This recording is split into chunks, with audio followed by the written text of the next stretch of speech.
The asbestos issue is not a thing of the past. It continues to this day. We want to end this man-made disaster. So let's ban asbestos. Hello, everyone. Thank you so much for having me here today. This was the weather situation a few years ago in Texas. There was an exceptional drought throughout the whole state. Here was the situation on the ground in Houston, Texas. There were crews all over the city, working on street corners and residential neighborhoods, repairing water pipes. That summer, in the city of Houston, more than 700 water and sewer lines ruptured. You probably recognize two of the people in that photo, but the two gentlemen are Luis and Abraham, and we managed to travel around with them through the city of Houston with the help of Emily Reinstein, Linda's daughter, who spoke Spanish.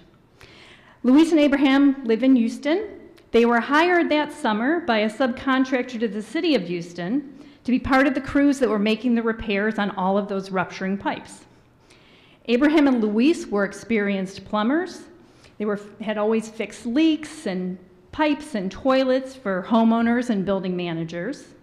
But they didn't typically work on the city's water and sewer lines because the pipes were bursting all over the city, there was great pressure to get those pipes fixed.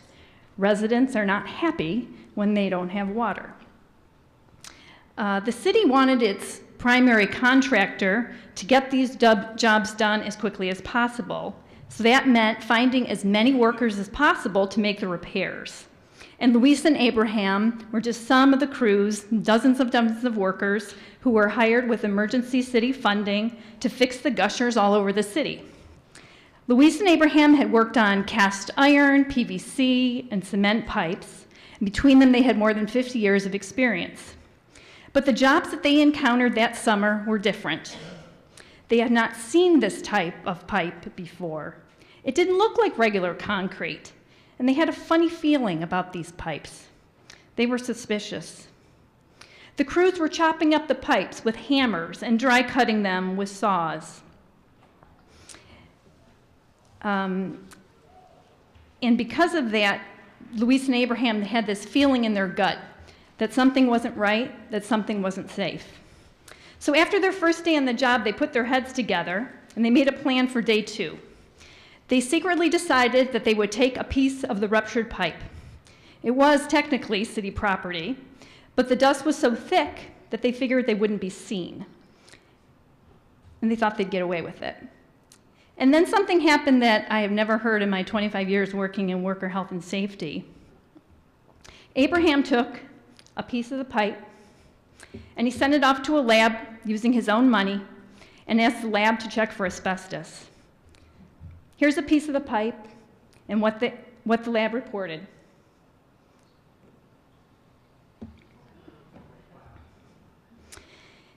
It was after all this that I met Luis and Abraham.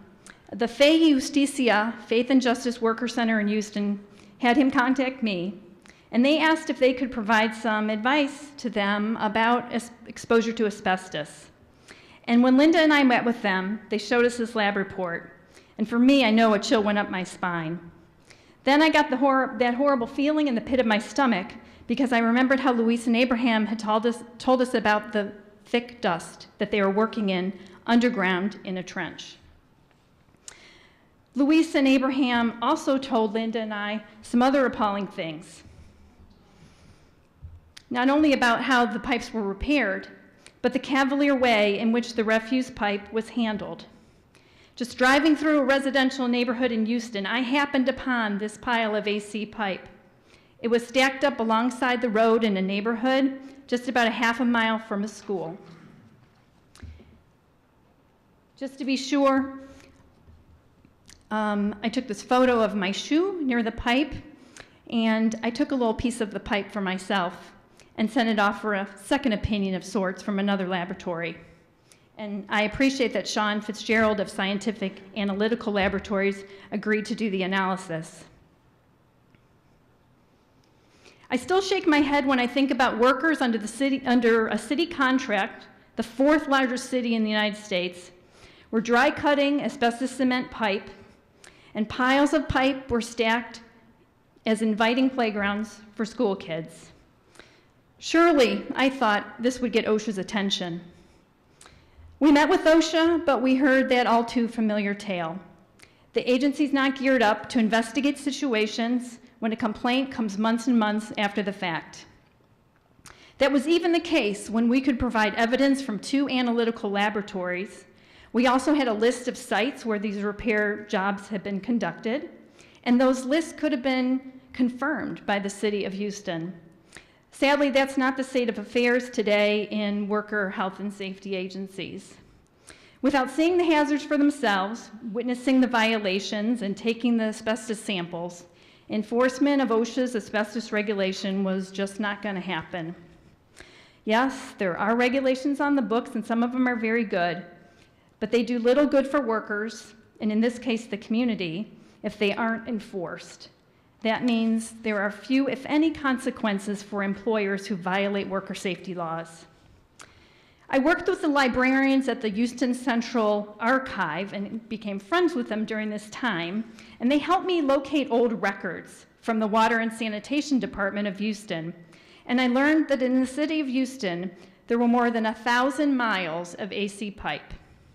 The trouble is, the city hadn't mapped any of this area, and therefore they couldn't tell contractors whether they'll run into AC pipe when they were making repairs. Our older cities in the US installed water and sewer pipes made of AC pipe, and now that infrastructure is aging and failing, and just like what's happening in Houston. Frankly, the librarians were shocked and disturbed to hear me explain that their city water pipes were made of asbestos cement, and they didn't have a clue. They helped me to locate these documents, some of which suggested that AC pipe was used in Houston and installed until 1989. The librarians really didn't believe it. First, they didn't believe that asbestos cement was used for water pipes, and second, that it was still being used as late as 1989. They said what many of us have heard before. Wasn't asbestos banned in the 1970s?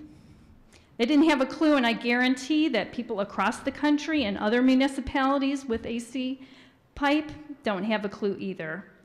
The broken pipes and the gushers in this situation are likely going to repeat themselves across the country, perhaps across the globe with climate change and the resulting extreme weather conditions, such as drought. My colleagues at the Fahey Justicia Worker Center and I managed to attract the attention of a Houston TV investigation team to look into the matter, and their piece aired, and we felt so satisfied.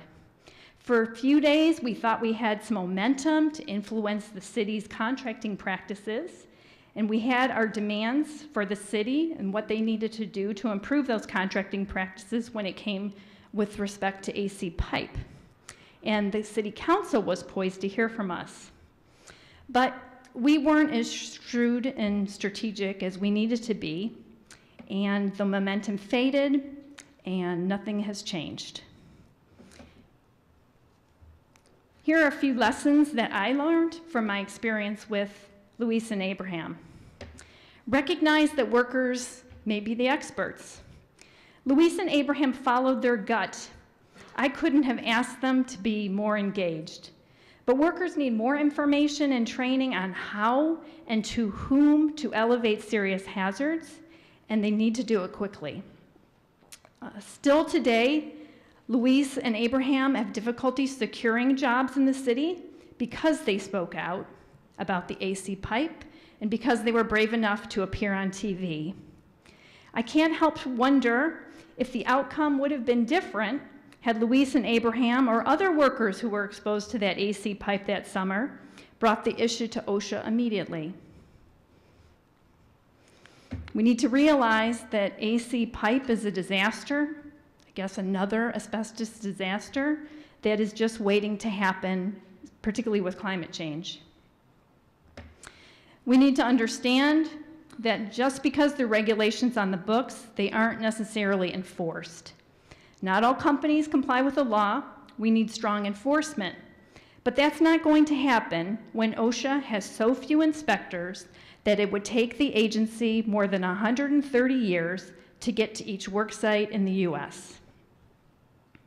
Finally, we need to commit to sustained outrage. Public health campaigns require a sustained effort, and we need to jump through those windows of opportunity when those windows open. ADAO understands sustained outrage.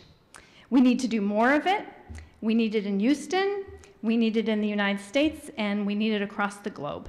Thank you so much.